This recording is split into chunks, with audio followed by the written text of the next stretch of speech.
മൂസാ നബി അലൈഹി സ്വലാത്തു വസ്സലാമിനോട് അല്ലാഹ് പറയുകയാണ്, ഇന്നലെ രാത്രിയിൽ ഒരാൾ കരഞ്ഞ് കരഞ്ഞ് കരഞ്ഞ് കരഞ്ഞ് തൗബ ചെയ്തു.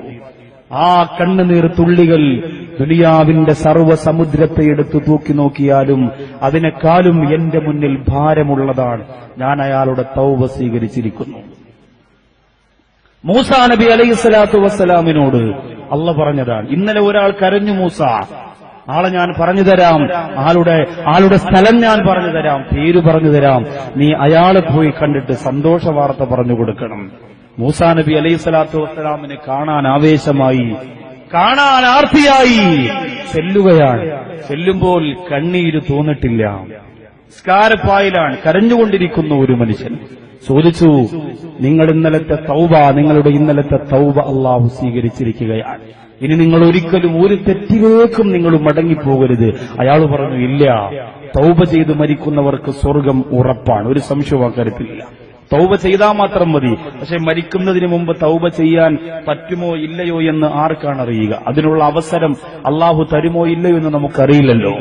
തൗബ ചെയ്ത് മരിച്ചാൽ സ്വർഗം ഉറപ്പാണ്, സംശയമില്ല. ഫതൂബൂ ഇലല്ലാഹി ജമീഅൻ അയ്യുഹൽ മുഅ്മിനൂന ലഅല്ലകും തുഫ്ലിഹൂൻ.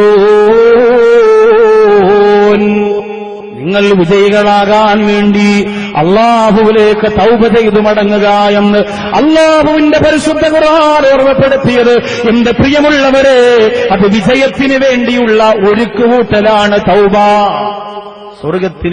സ്വർഗം നമുക്ക് ലഭിക്കണമെങ്കിൽ മരിക്കുന്നതിന് മുമ്പ് ഒരു തൗബ അനിവാര്യമാണ്. പക്ഷേ എന്നാണ് മരിക്കുന്നതെന്നറിയുമ്പോഴല്ലേ നമുക്ക് തൗബ ചെയ്യാൻ പറ്റൂ. അതുകൊണ്ട് എല്ലാ ദിവസവും രാത്രിയിൽ ഉറങ്ങുന്നതിന് മുമ്പ് തൗബ ചെയ്തിട്ട് ഉറങ്ങണം. മൂസാ നബി അലൈഹിസ്സലാം ആ വ്യക്തിയെ ഒന്ന് പരിചയപ്പെടാൻ വേണ്ടി ചെന്നു. ചോദിച്ചു, നിങ്ങൾ ഇന്നലെ രാത്രി കരഞ്ഞതെന്തിനാണ്? ആ സഹോദരൻ പറയുകയാണ്, എന്റെ വീടിന്റെ പരിസരത്ത് കഷ്ടപ്പാടും കണ്ണീരുമായി കഴിയുന്ന 4 വീടുകൾക്കപ്പുറത്ത് കഷ്ടപ്പാടും കണ്ണീരുമായി കഴിയുന്ന ഒരു കുടുംബമുണ്ട് നബിയേ. ഒരു കുടുംബമുണ്ട്. ആ കുടുംബനാഥൻ കഷ്ടപ്പെട്ട് ജോലിക്ക് പോയി കൊണ്ടുവരുന്ന കാശുകൊണ്ടാണ് ആ കുടുംബം നടന്നിരുന്നത് നബിയേ. പക്ഷേ ആ കുടുംബത്തിലെ സഹോദരങ്ങൾ തളർന്നുപോയി നബിയേ. ഒരു ജോലിക്കും പോകാൻ കഴിയുന്നില്ല, ഒരു ജോലിക്കും പോകുന്നില്ല, ഒരാവശ്യത്തിനും പോകുന്നില്ല. തളർന്നുപോയ സഹോദരൻ ആകെ പട്ടിണിയിലായി. അവർക്ക് 2 മക്കളുണ്ട് നബിയേ. ആ മക്കളൊക്കെ ജനങ്ങൾ കുറെ ദിവസം സഹായിക്കുന്നതിനൊരു പരിധി ഉണ്ടാവുമല്ലോ. കുറെ ദിവസം സഹായിച്ചു, പിന്നെ ഒരു സഹായവും കിട്ടിയില്ല, ആരും സഹായിക്കാനുണ്ടായില്ല. ആകെ നഷ്ടമായി, ആകെ സങ്കടമായവർ കഴിഞ്ഞുകൂടി. ആ സമയത്ത് ആ കുടുംബത്തിലെ പെണ്ണുണ്ടല്ലോ, തളർന്നു കിടക്കുന്ന ഭർത്താവിന്റെ പ്രിയപ്പെട്ടവളായ ഭാര്യ, ആ നാട്ടിലെ ഏറ്റവും വലിയ സുന്ദരിയാ, കാണാനടവുള്ളവളാ, ചന്താമര പൂച്ചയില് വിടർത്തി നിൽക്കുന്ന പെൺകുട്ടി ആ പ്രിയപ്പെട്ട പൊന്നുപോലെ കരന്നുകൊണ്ട് ഭർത്താവിനോട് പറയുമായിരുന്നു, എനിക്ക് സൗന്ദര്യമില്ലായിരുന്നെങ്കിൽ ഞാൻ പുറത്തുപോയി പണിയെടുക്കുമായിരുന്നു. പക്ഷേ സൗന്ദര്യമുള്ളതുകൊണ്ട് പുറത്തിറങ്ങാൻ കഴിയുന്നില്ല. ജനങ്ങൾ നോക്കുകയാണ്, ചെറുപ്പക്കാർ നോക്കുകയാണ്. എന്റെ മുഖം പോലും ഞാൻ ഒരാളുടെ മുന്നിൽ കാണിച്ചിട്ടില്ല. അവസാനം വിശപ്പ് സഹിക്കാനാകാറ് ആ പ്രിയപ്പെട്ട ഭർത്താവ് പറയുക, പെണ്ണേ, നമ്മുടെ വീടിന്റെ അടുത്തൊരാൾ താമസിക്കുന്നുണ്ടല്ലോ, നമ്മുടെ വീടിന്റെ അടുത്ത് പണമുള്ള ഒരാളുണ്ടല്ലോ, ഒരുപാട് സ്വത്തുള്ളവനല്ലേ, ഒരുപാട് സമ്പാദ്യമുള്ളവനല്ലേ, അതുകൊണ്ടൊന്ന് ചെല്ലുക, നീ ചെന്നൊന്ന് ചോദിക്കുക പെണ്ണേ, നീ ചോദിച്ചാൽ എന്തെങ്കിലും ഇന്നത്തെ ദിവസത്തെ പട്ടിണി മാറ്റാ എനിക്കും എന്റെ മക്കൾക്കും തരുമല്ലോ എന്ന് പറഞ്ഞപ്പോഴാ സുന്ദരിയായ പെണ്ണ് വന്നു നബിയേ. എന്റെ വീടിന്റെ വാതിൽ തുറന്നിട്ട് ആ വാതിലിനകത്തേക്ക് കടന്നു വന്നിട്ട് എന്നോട് ചോദിച്ച് വല്ലതും തരുമോ? ഞങ്ങളടുത്ത് താമസിക്കുന്നവരാ, അകലാടിലെ പട്ടിണി കാണാ മനസ്സില്ലെന്ന് പറയല്ലേ, ചാവക്കാടിന്റെ പട്ടിണി കാണാ മനസ്സില്ലെന്ന് പറയല്ലേ. ആ പെണ്ണ് പറയുന്നു, തളർന്നുപോലെ ഞങ്ങളുടെ പ്രിയപ്പെട്ട മക്കള് വല്ലാത്ത കഷ്ടപ്പാടിലാണ്, സഹായിക്കുമോ എന്ന് ചോദിച്ചപ്പോ അയാൾ തിരിച്ചു പറഞ്ഞ മറുപടി എന്തെന്നറിയോ? പെണ്ണേ, നീ പട്ടിണി കിടക്കേണ്ട കാര്യമില്ല. നിന്റെ കണ്ണെന്ത് രസമാ, നിന്റെ ചുണ്ടെന്ത് രസമാ, നിന്റെ ശരീരം എത്ര ഭംഗിയുള്ളതാ. ഒരു ദിവസം, ഒരൊറ്റ ദിവസം നിന്റെ ശരീരം എനിക്ക് തന്നോ, വർഷങ്ങളോളം സുഖമായി ജീവിക്കാനുള്ള സമ്പാദ്യം നിനക്കും നിന്റെ മക്കൾക്കും തരാ എന്ന് പറഞ്ഞപ്പോഴാ പെണ്ണ് ഇറങ്ങി ഓടി നബിയേ. ഇറങ്ങി ഓടിയിട്ടാ വീട്ടിന്റെ അകത്ത് ചെന്ന് പാവപ്പെട്ട മക്കളെ വാരിപ്പുഴന്ന് കരന്നുകൊണ്ട് പറഞ്ഞു, മക്കളെ, നമുക്ക് മരണമാ പറഞ്ഞിട്ടുള്ളത്. കടം തീർക്കാൻ പ്രയാസമുള്ള എത്രയോ പേര് 7 നില കൊട്ടാരത്തിന്റെ താഴേക്ക് ചാടി മരിച്ച കഥ കേട്ടിട്ടില്ല ചാവക്കാടുകാരെ. കിട്ടിയത് നിനക്കും നിന്റെ ഭാര്യയ്ക്കും മക്കൾക്കുമാണെന്ന് പറഞ്ഞ് തിന്നു കുടിച്ച് രസിച്ച് സുഖിച്ച് രമിച്ച് അടിച്ചു പൊളിച്ച് ആനന്ദിച്ച് ആഹ്ലാദിച്ച് കഴിയുന്നവര് സ്വർഗം വേണമോ, നിനക്ക് സ്വർഗം വേണമോ, നിനക്ക് സ്വർഗം വേണമോ? പാവപ്പെട്ടവന്റെ കണ്ണീര് കാണാത്ത നിനക്കെന്ത് സ്വർഗമാ? സാധുക്കളെ മിടിതീരപ്പാത്ത നിനക്കെന്ത് സ്വർഗമാ? പട്ടിണി കിടക്കുന്നവന്റെ വയറ്റിന്റെ എരിച്ചിലറിയാത്ത നിനക്ക് എന്ത് സ്വർഗമാ, എന്ത് സ്വർഗമാ?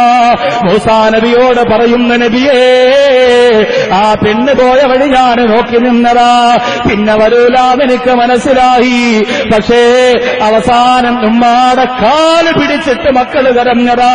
ഉമ്മ വിശക്കുകയാണ്. അന്നിഞ്ഞ പാല് ഒരു ദിവസം തന്റെ മോന് കുടിച്ചില്ലെങ്കിൽ ഉറക്കം വരാത്ത ഉമ്മ, പട്ടിണി കിടക്കുന്ന മക്കളുടെ കണ്ണീരിപ്പോ എന്ത് ത്യാഗവും ചെയ്യുന്ന ഉമ്മ. ആ പ്രിയപ്പെട്ട സഹോദരി, ആ പ്രിയപ്പെട്ട സഹോദരി ഈ മക്കളുടെ കണ്ണീര് കണ്ടപ്പോ ഭർത്താവിന്റെ കാൽച്ചോട്ടിലേക്ക് തലകൊണ്ട് വെക്കുകയാണ്. കരഞ്ഞുകൊണ്ട് പറയുന്നു, പ്രിയപ്പെട്ടവരെ, ഇന്ന് വരെ നിങ്ങൾക്ക് മാത്രം തന്നിട്ടുള്ള ശരീരമോ, നിങ്ങളല്ലാതെ എന്റെ മുഖമൊരാൾ കണ്ടിട്ടില്ല, നിങ്ങളല്ലാതെ എന്റെ ശരീരത്തിന്റെ ഭംഗി ഒരാൾ കണ്ടിട്ടില്ല. പക്ഷെ എന്റെ മക്കള് പട്ടിണി കിടന്നിട്ട് അവസാന കാല് പിടിച്ച് കരഞ്ഞപ്പോ സഹിക്കുന്നില്ല. അതുകൊണ്ട് അയൽവാസിയാറ് സമ്പന്നനാര മനുഷ്യന് ഞാൻ എന്റെ ശരീരം കൊടുക്കാൻ പോവുകയാ എന്ന് ഭർത്താവിനോട് പറഞ്ഞിട്ട് സുന്ദരികളായ അകലാടുള്ള പെണ്ണ് ഒരാളെന്ന് ചിരിച്ചു കാണിക്കുന്നു. മൊബൈലിലൂടെ പാതിരാ സമയത്ത് മണിക്കൂറുകളോട് സംസാരിക്കുന്ന പെണ്ണ്, സംസാരിക്കുന്ന പെണ്ണ്. പ്രിയപ്പെട്ട ഭർത്താവിനെ വഞ്ചിക്ക, പ്രിയപ്പെട്ട മാതാപിതാക്കളെ വഞ്ചിക്ക. കേവലം അല്ലാഹു തന്ന തൊലിവെളുപ്പ് കൊണ്ട് നീ ആഗ്രഹിച്ചു പോകുന്നെങ്കിൽ മോളെ, നിനക്ക് സ്വർഗമില്ല മോളെ. കണ്ടോ തൗബ മനുഷ്യന്റെ കഥ കണ്ടോ? മൂസാ നബി ചോദിക്കുന്നു, എന്നിട്ടെന്തായി? അയാൾ പറഞ്ഞു കൊടുക്കുന്ന നബിയേ, എന്റെ അരികിലേക്ക് വന്ന നബിയേ എന്നോട് വന്നു പറഞ്ഞു, നിങ്ങളെന്ന് ആവശ്യപ്പെട്ടത് എന്റെ സൗന്ദര്യമല്ലേ, എന്റെ ശരീരമല്ലേ, അത് ഞാൻ തരാനൊരുക്കമാ. പക്ഷെ എന്റെ മക്കളുടെ പട്ടിണി മാറ്റിക്കൊടുക്കണം കേട്ടോ. ഇങ്ങനൊരവസ്ഥ അല്ലാഹുവേ, ഇരിക്കുന്ന സഹോദരിമാർ ഒരാൾക്ക് പോലും നീ കൊടുക്കല്ല റബ്ബേ. ആ പ്രിയപ്പെട്ട പെങ്ങളെ സമ്മതിക്കുകയാ. ആരോരുമില്ലാത്ത, ആരുമറിയാത്ത, ആരും കടന്നു വരാത്ത റൂമിന്റെ അകത്തേക്ക് ആ പ്രിയപ്പെട്ട പെങ്ങളെ കൊണ്ടുവന്നിരുത്തിയപ്പോ ആ പെങ്ങള് കരച്ചിലോട് കരച്ചിലോ കണ്ണീരൊഴുകയാണ്. എന്തേ നീ കരയുന്നതെന്ന് ചോദിച്ചപ്പോ ആ പെണ്ണ് എന്റെ മുഖത്ത് നോക്കി ചോദിച്ചതെന്തെന്നറിയോ നബിയേ, നിനക്കല്ലായ പേടിയില്ലേ? എത്രയോ കൈകാലില്ലാത്തവരുണ്ട്, എത്രയോ കുഷ്ഠരോഗം പിടിച്ചവരുണ്ട്, എത്രയോ വെള്ളപ്പാണ്ട് പിടിച്ചവരുണ്ട്, എത്രയോ വികലാംഗരുണ്ട്. അല്ലാഹു എനിക്ക് സൗന്ദര്യം തന്നത് തെറ്റായിപ്പോയോ, തെറ്റായിപ്പോയോ? നിനക്കല്ല വികാരം തന്നത് തെറ്റായിപ്പോയോ? അതിന് അനുവദനീയമായ മാർഗങ്ങളില്ലേ? അതുകൊണ്ട് വേണമോ ഒരിക്കൽ കൂടി ചിന്തിച്ചുകൂടെ എന്ന് ചോദിച്ചപ്പോ ഞാൻ അത്ഭുതപ്പെട്ടു പോയി നബിയേ. പട്ടിണിയും പരിവട്ടവുമായി കഴിയുന്ന ഒരു പേരത്തെ ഭക്ഷണം കഴിച്ചിട്ട് എത്ര നാളായി കാണുമാ പ്രിയപ്പെട്ട പെങ്ങള്? ആ സഹോദരി അള്ളാഹിനെ കുറിച്ച് അത്രയും ഭയപ്പെട്ടു പോയെങ്കിൽ എനിക്കല്ല വീട് തന്നില്ലേ, എനിക്കല്ല സുഖം തന്നില്ലേ, എനിക്കല്ല സന്തോഷം തന്നില്ലേ, എനിക്കല്ല ആഘാതം തന്നില്ലേ. ഞാനിത്ര മാത്രം പേടിച്ചാ മതിയോ, ഞാനിത്ര മാത്രം അല്ലാഹയെ ഭയന്നാ മതിയോ? അതുകൊണ്ട് പൊയ്ക്കോ പെണ്ണേ, എനിക്ക് വേണ്ട. അന്നുറങ്ങിയതാ നബിയേ, അന്ന് കുളിച്ചതാ നബിയേ, അന്ന് ഒന്നുകൊടുത്തതാ നബിയേ. എന്നിട്ട് തുടങ്ങിയ കരച്ചില് ഇതുവരെ ഞാൻ നിർത്തിയിട്ടില്ല നബിയേ. എന്റെ തൗബ സ്വീകരിക്കുമോ നബിയേ? മൂസാ നബി പറഞ്ഞുകടാ, നീ കൊടുത്തില്ലേ ആ പെണ്ണിന്, നീ സ്വത്ത് കൊടുത്തില്ലേ?